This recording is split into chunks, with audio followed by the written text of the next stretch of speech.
Get this and get it straight. Crime is a sucker's road, and those who travel it wind up in the gut of the prison of the grave. There's no other end, but they never learn.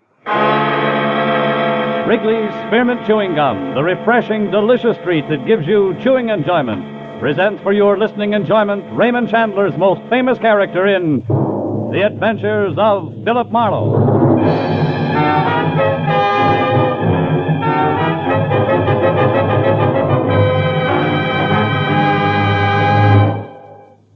To make every day more enjoyable, treat yourself often to refreshing, delicious Wrigley's Spearmint Chewing Gum.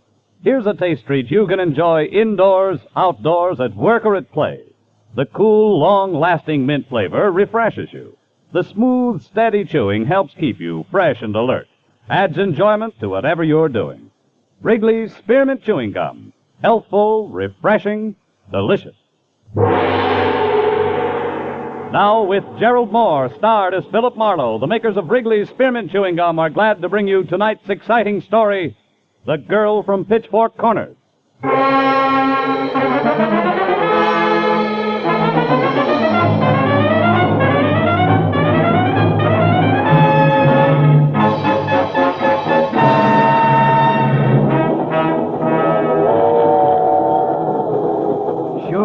I'm sure what I'm saying. Do I look like I'm wearing blinkers? Now, for the third and last time, so I can go back to marking this form. Nobody's been in that seat, mister, since we left L.A. Nobody. You sure you got the right stall? Yeah. Car J lower 12. You're J upper 12, right? Right. Like rain. Well, that's life now, for look, you. friend, let's go around again. His name is Latimer, Arnold Latimer. I don't know what he looks like, but he's supposed to be heading for San Francisco. Now, maybe you heard somebody call him, page him, something. Nobody called no one except that pool cue conductor with the brass buttons and the sandpaper voice. You checked him? Yeah, twice. Now, look, lower 12 is vacant as far as he's concerned, right? And no Arnold Latimer in the club car, the diner either? Hey, now, wait a minute. Have you tried the washroom? Yeah, same story. Well, looks like your entry was scratched. Also looks like Glendale is where I get off. So long, pal. Good luck with the ponies. Hey, now, hold it. Don't tell me that Latimer bird is the only reason you're on this train. The one and only. Look, if you run across a pony called Not on Hand, play it heavy, huh? Yeah, sure. But not the show. Not the show. Good night, friend.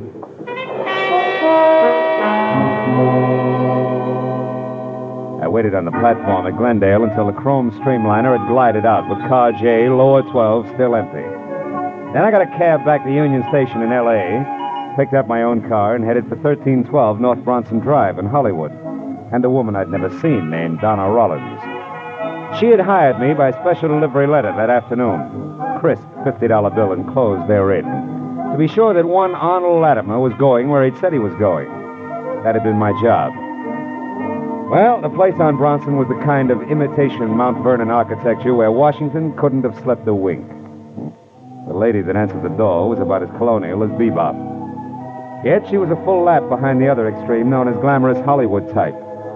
Just a nice-looking anybody, with freckles, brown hair, and a soft bun, and dressed in a white blouse that didn't plunge an inch. Yes? What is it? Oh, I'm Philip Marlowe, Miss Rollins. I'm afraid you're entitled to some change. May I come in? Change? What do you mean, change? You're $50. It's a lot of money for a one-line report on a little man who wasn't there. Miss Rollins, did you hear me? Yes, Mr. Marlowe. I don't like to seem abrupt, but I'm very busy. Excuse me, please. You seem to have lost interest in Mr. Latimer in a hurry. You know, when you sent me the letter this afternoon... Please, Mr. Marlowe, there isn't time for talk. I've already told you I'm very busy. Good night. Okay, baby. Good night it is. I backed my nose off the front door knocker, chalked Donna Rollins off as another woman who had changed her jittery mind, and walked a dozen yards back to where I'd parked my car. The crisp $50 bill was still burning a hole in my pocket. When I was in behind the wheel, I was still worried about taking so much for so little, until I flicked my headlights on and the slash of white picked up something I hadn't expected. Donna Rollins, her coat thrown over her arm, her face stamped with fear, was running away from the house like it was going to blow up, headed for a taxicab parked close to a corner. I started my car to follow her, but I never made it, because a hot rod decided all at once to park in front of me. You big jerk! The adolescent climbed over his door and came toward me. He was strictly brash high school sophomore with dialogue to match. Of course, the cab was gone. Well, Pappy, nice going. Your bumpers pleated my twin pipes. Well, what do you calculate doing about it? If you were 5 years older and 5 inches taller, I'd pleat you, Pappy. Now, come here. Oh, hey, let me go. Not until I speak my piece. You, Sonny, you're going to get those two cars apart in less than 2 minutes because I don't calculate on being gone any longer. Is that crystal clear? Yeah, sure, mister. Sure, I'll fix it up double quick. You'll see. I practically got it done now. Okay? I don't know. We'll talk about it again in 2 minutes. I had no idea what Donna Rollins had been running to or from. But the fact that she was gone while her front door was still open made her house the first place to check. I found the living room nothing more or less than I'd seen at my first peek. Plush, but empty. The bedroom beyond was the same. White satin drapes spilling onto a wall-to-wall jet black hook rug, and on the far side of the room, sprawled over an also white ottoman, a very beautiful blonde girl, very dead. She'd been shot twice in the back sometime in the last hour. And there was no identification in any of the pockets of the expensively tailored gabardine suit that she wore. In a handbag, the story was the same. Yeah, it looked like Donna had had good reason to run, but that I had a better one for calling the police. Or taking her messages. Hello? I want to talk to Donna. She isn't in. Message? Yeah, here's a message. I want you to find her and get it to me, please. Hey, I can't hear you. Are you still there? Yeah. Now, hold on. Oh. His phone booth's leaked. Okay. Who are you? Friend of Donna's. You said you had a message. Yeah, so I did. But? But I think you're awful anxious, fella. Too anxious. Oh, now, wait a minute. Don't get touchy. I'm a friend, all Skip right. it, friend. Not a chance, Junior. Nevins, 1, 2, 1, 2. We may get together yet. Los Angeles City Building, Fire Department. Battalion Chief Kegler, please. One moment, sir. All right. Battalion Chief. Phil Marlowe, Keg. Oh, hi, Phil. Look, can you get me some dope in a big hurry? It's important. Well, sure, Phil. Name it. What firehouse went out on a call less than a minute ago? Can you look it up? Well, I don't have to. It's here on the board in front of me. Engine Company 5, Phil, San Fernando Valley. But it's only a small I brush don't care about that, Keg. Where does Engine Company 5 live? Where in the valley? Can you give me that? Well, I think so, Phil. Seeing it was my own outfit for 14 years. The corner of Ventura Boulevard and Whitsett. But, Phil, what do you want to... I'll call you later, Chief. We'll talk it over then, huh? Thanks. Goodbye. I was playing a long shot, but any kind of a lead on a deep freeze voice who had a message for a girl who left a corpse in her bedroom was worth checking. So for the time being, I skipped calling the police and left the place lights out, door closed but not locked. Then I found my car where the hot rod pilot had left it. Started for the San Fernando Valley in the firehouse called 5.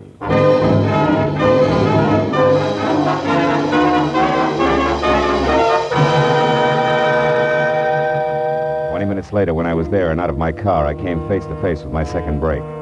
The only payphone within a half block of the engine company was at an all-night open-air hot dog stand.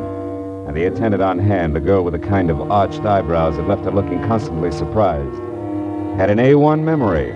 I most certainly do remember the party you're talking of, mister, most certainly, and for two especially good reasons. Like what, honey? Like top and bottom, hair and shoes I refer to. Oh. The former, red, like this ketchup here, and the latter, suede and yellow, no less. And Hey, he was Bessie. the... Yeah, excuse me. Yeah, sure. Well, let's say, Chris. Hot dog, Bessie. You pick it with your own dainty fingers. Yeah, with my own dainty fingers. Really, Chris, you say the same thing every night. It gets to be very... Bessie. Bessie, pardon me, dear, but this counts. Do you know who this redhead in yellow suede shoes is? His name? Oh, no, I never saw him before. Oh, fine. Well, thanks, baby. Well, don't mention it. By the by, I do know where he went, if that means anything. Baby, it means a lot. Where? Tell me. With the old Mexico Club here in Studio City. He works there or something. Anyhow, I know he made a call to Herbert Ring, the gambling big shot, and called him boss. And Ring runs that place. Thanks, sweetheart. So Here's 10 for your trouble. Bye, Chris, and you old hat. Thanks. Goodbye.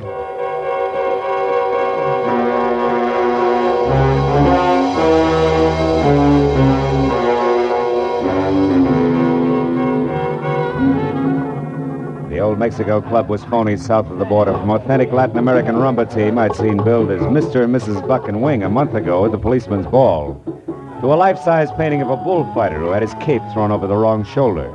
It was strictly second-rate all the way down and back up the line to the proprietor himself, Herbert Ring, an almost smooth, almost big bookmaker whom I knew slightly.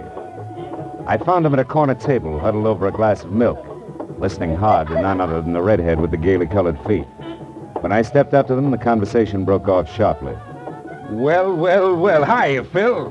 What's new, boy? Oh, nothing much, Herb. Outside of a job I just landed.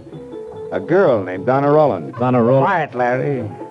Excuse us, won't you? Sit down, Phil, sit down. Mr. Marlowe, Larry. How are you? I'll be at the bar, boss. He's not so friendly, Phil. The evasive type, if you know what I mean. Yeah. Evasive like Arnold Latimer, maybe? Who's that, Phil? Now listen, Herb, I'm trying it straight. Donna Rollins and you, what's the tie? I forget. Your angle? Right now, curiosity and a corpse, no more. Oh, somebody's dead, huh? Where? I forget. Round two, Herbie. Yeah. Okay, Phil, you've got as much good sense as you have nerve. Thanks. I'll try it straight for a while. A certain party has me over the barrel. Tonight's the payoff. I plan on making it. That's all. Blackmail? And you're almost happy about it? Oh. Now look, Herb, you don't expect me... You're thinking like an honest man. Now, turn it over. Huh? I'm stuck, so I pay. Once. Blackmail's your name for it. We call it smart money. And smart money's what we deal in. You follow? Almost.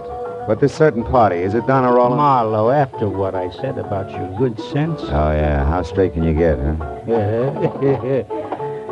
Leave it alone, Phil. Good night, boy. I watched them go as far as the bar and past Larry, who quietly fell in step behind without so much as the command heel. And when they both disappeared into a door marked private, I decided I'd had enough of old Mexico.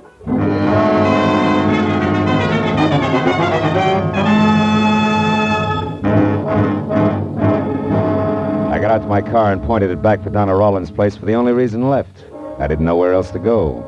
Half hour later, when I was there, I was glad it had played that way because number 1312 North Bronson was not dark as I'd left it, but lights on, front door wide open, radio going, and for a topper, a gentleman of maybe 35, in tweeds and a sunburn, mixing himself a drink. The evening paper open on a nearby coffee table. What? Good evening. Oh, you startled me. You a friend of Donna's? Yeah. She in? No, she... Say, who are you? You barge in here, close the door, make yourself... I told you I'm a friend of Donna's. Oh? That's odd. So am I. A steady boyfriend. Shall we try again? All right, the name's Marlowe. I'm a private detective working for Donna. Donna hired a private detective? Why? What's wrong? Take it easy, Mr... Sattler, Doug Sattler. Now, please, now, Mr. Marlowe, come to the point. I had a date with Donna. Yeah, well, from the way she left here, I don't think she's going to keep it. Why not? Why shouldn't she?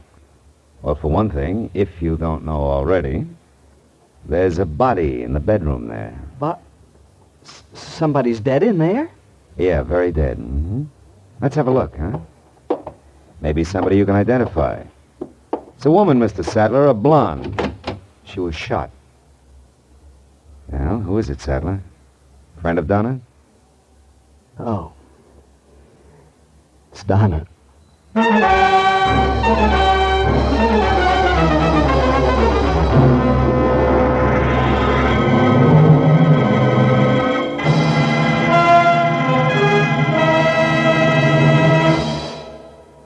To make every day more enjoyable, treat yourself often to refreshing, delicious Wrigley's Spearmint Chewing Gum.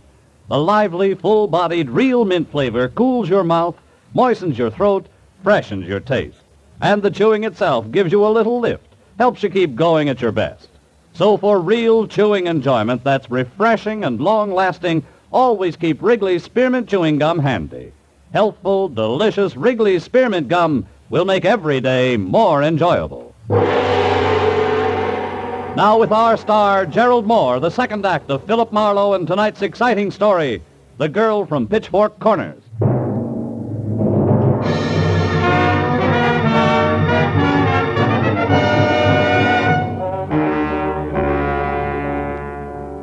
Everything in the bedroom was no prettier than it had been when I first found it, only now it had a name.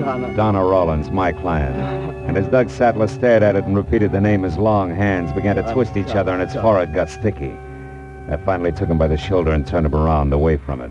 His glistening gray eyes avoided me and instead darted at the corners of the room frantically like a pair of scared mice looking for a place to hide. Donna dead like that? I just can't get it through my head. Why? Why? Well, let's try the easy ones first, like who, huh? You mean you know who did this? Yeah, it's not exactly at the handcuff stage, Sattler, but I got a prospect. Come on, let's go in the other room. You can probably use a brace. Yeah, thanks. I need a drink. Yeah, I think it's a girl, a cute one with dark eyes and a double row of freckles across her nose. Freckles? Yeah, also she has brown hair and a bun and a mouth that probably liked to smile once. I wasn't doing much of that when I reported to her tonight. You reported to her. Now, wait a minute. That's impossible, Marlowe. Why? She was right here in the apartment. Furthermore, she said she was Donna Rollins. I can't understand this, any of it. Hey, wait a minute. Take it easy with that stuff. I said a brace, not a bottle. I need it. See, I know the girl you've just described. Hmm? Her name's Beverly Cheskin. Cheskin? And a reason for killing, if she did? Jealousy. Maybe you better draw me a picture. She's a crazy, unreasonable kid from the sticks, Marlowe. From Pitchfork Corners, Kansas. From where? That's right, Pitchfork Corners. Oh. The rest of it's just as fantastic. Well, what's the rest of the story? Last summer, my car broke down. I was stuck there for a week. Mm-hmm. She worked in the only drugstore in town. I was just about the first guy she'd ever seen in something beside a straw hat and overalls. She fell for me, and, well, I kind of led her on. You know how a fellow will. I should. I've been hearing the same story since I was in the 3rd grade. It's the truth. Oh, sure. Rest of it, no doubt, goes right down the same cob. From sweet nothings to love letters sealed with a kiss. You finally got around to breaking it to her gently about Donna. She wouldn't believe you, and before you knew it, she dropped everything and came to the big city, huh?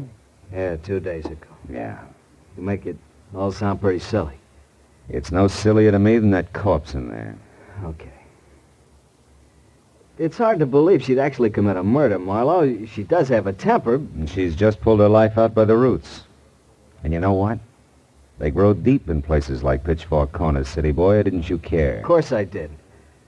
Crazy little fool. I tried to reason with her in my letters, Never mind. Let's get on to the sophisticated part, huh? About Donna and one Mr. Latimer, for instance.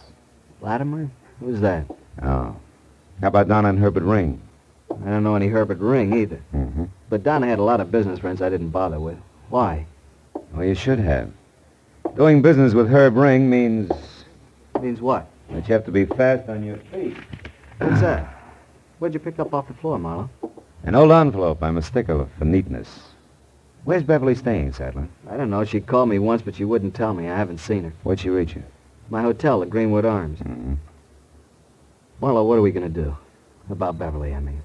Right now, I'm going to try to find her. If you can stand it, Sattler, stay here. And stay sober.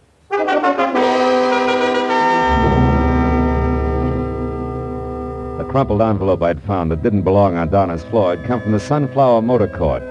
Qualified as a lead only because the name might appeal to a sentimental Kansan a long way from home. Well, it took the night man at the place 5 fumbling minutes to discover that Beverly Cheskin actually was registered. 5 more to remember that she'd got a call just before I showed up. Had left in a big hurry and had crossed the street toward Sam's, which was the U-Drive car lot done in tired green. So was Sam. Sorry, Sonny, but you're out of luck. Ain't a buggy left on the lot. Them 2 out there laid up. I don't want a car, Sam. I got my own across the street. I'm looking for a girl. What you doing it in here for? Because her name is Beverly Cheskin. Beverly? Well, say now, ain't this a coincidence? Is it? Pretty little thing by that name was just in. Freckles and all. Don't see Freckles out here much. Made me kind of homesick. Yeah, I'll bet. Did she rent a car from you? Oh, sure did. Brand new Nash, last one. Oh? Darn near didn't give it to her. She's mighty keyed up, you see. Figured the L.A. traffic had put the wild on her till I found out it was love. Love? What do you mean? Why, she asked me what was the shortest way up to Vista Point. Won't you get it, son? I'll be very honest, not yet, no. Well, Vista's Mexican for view, senor. Point's just a hoot and holler east of the observatory. See the whole darn valley and all of L.A. from up there. Oh, that's where she's headed, huh? You sure? Well, I reckon. Most romantic spot around. Dangerous road, though, more ways than one. But you ain't kidding me. I bet you know all about it. Well, not all, but I'm willing to find out. Thanks, Sammy. That's all right. Don't break your neck across the street, son, as you wait.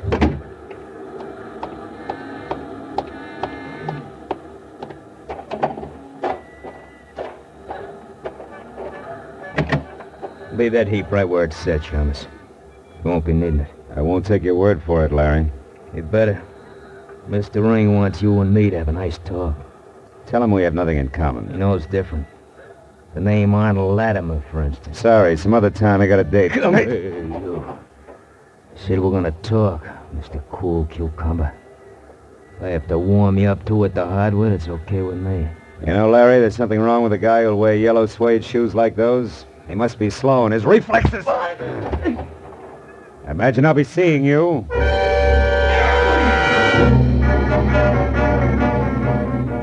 As I headed for Vista Point, two ugly facts stood out clearly. First, the only person Beverly Cheskin would rush off to Vista Point for was Doug Sattler.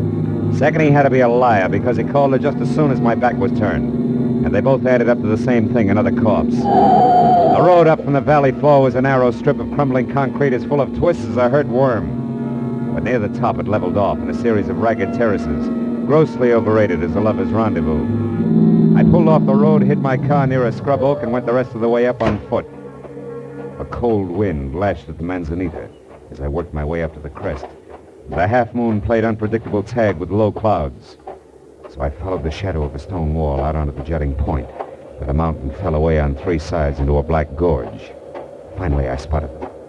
Doug Sattler and the freckled kid from Pitchfork Corners, standing close together at the edge of oblivion. I was in love with you, Doug. I still am. Doesn't my being here prove that? When you called me at the motel, I came up here as fast as I could, even though I knew what you'd done. Oh, Doug, why did you have to kill her? Why? Because she double-crossed me on a business deal. A blackmail deal, Beverly. Blackmail? That's right.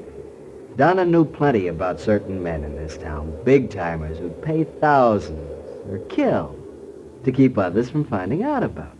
Oh, Doug, how could you? Well, it was risky. I had to pose as somebody who didn't exist, a Mr. Arnold Latimer, and pretend that he was the one who had all the information. I demanded 50 grand from a guy named Ring and set Donna up as the go-between. Then, as Latimer, I was supposed to go to San Francisco on the train and wait for Donna to come with the money. But I'd have waited the rest of my life. She intended to keep it all for herself.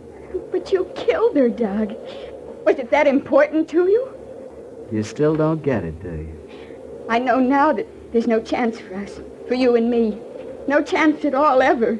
I'm going through with the deal alone, Beverly. I'm going to get that money. But I've got to do something else first. I'd heard enough. You don't really think I reached for my 38 and edged along the wall toward them to where I knew I couldn't miss. I made a mistake, Beverly. I dropped an envelope in Donna's place and Marlowe found it. He knows I lied, but I can still say I did it to protect you. Protect me? What do you mean? He'll be up here eventually, but all he's going to find is a stupid kid from Pitchfork Corners who murdered a rival in a fit of jealousy and then couldn't face it and came. I was counting on the wind to cover any noise, and it did. You see, it was a... That's why I was caught flat-footed when the shock came. Sattler lurched up on his toes and doubled over, clawing at his stomach. I crouched down as Herbert Ring stepped out of the brush across the clearing, a thin-barreled gun in his hand. Don't move, sister. Sattler had fallen face down on the ground. I started moving again as Ring rolled him over with his foot. He was dead. That's the only payoff Mr. Arnold Latimer gets for me. It's too bad you had to be here to see it made, sister, because I can't afford a witness. I'm sorry, I really am. But it's no worse than he was going to do to you. Ring! Duck, Beverly! Let that gun lay, Ring. Don't reach for it. Just relax. And Larry, that louse. He was supposed to... Yeah, it's a little late for tips, Herb. You should have hired a better class of help. Go fry your head. Nobody's perfect. Even you. Yeah, where'd I slip? Too much volume when I talk to Sam? Yeah, that's right, Loudmouth. I tagged you there, and listen. So you knew where to come, and you heard the rest of it up here, just like I did. You take it, Herb? It's not going to be easy getting you down this hill to a dock. Are you kidding, Shamus? I ain't moving any place. If you know any pretty words, Go say 'em to the lady. She's the one who needs 'em. They'll go over big in Pitchfork Corners.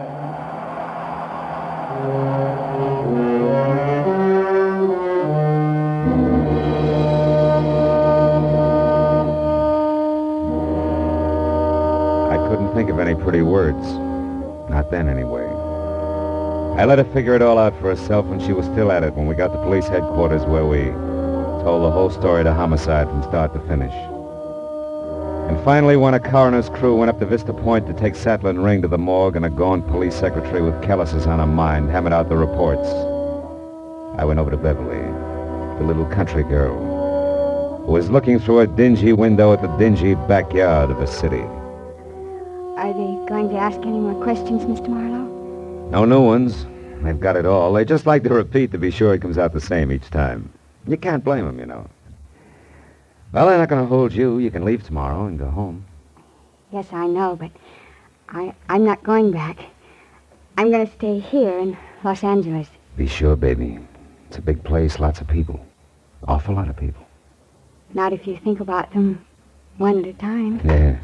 Say, Marlowe, you can go now if you want. But we'd like to talk to you again, Miss Chesson. Will you come in, please? Oh, yes, sir. Well, good night, Phil. Can I call you one of these days? You better. Starting tomorrow.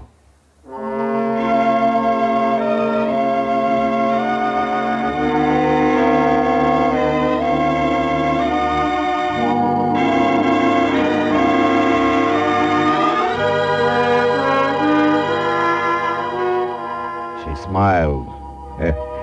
And the freckles on her nose all ran together. Yeah, it was a lovely sight, that nose.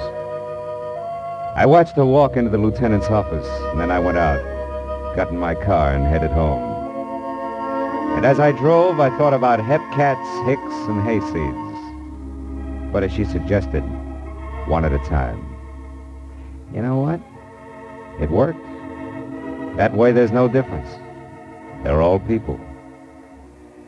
Yeah, I had a hunch I was going to be planning on that phone call tomorrow.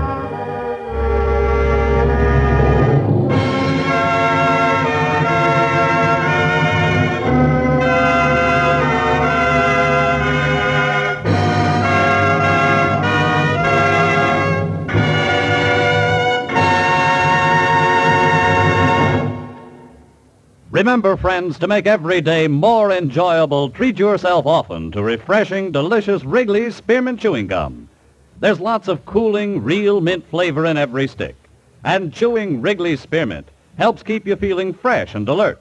You feel better, work better, get more fun out of doing things. So indoors, outdoors, wherever you go, keep some healthful, refreshing Wrigley's Spearmint Chewing Gum handy. To make every day more enjoyable, treat yourself often to delicious Wrigley's Spearmint Chewing Gum.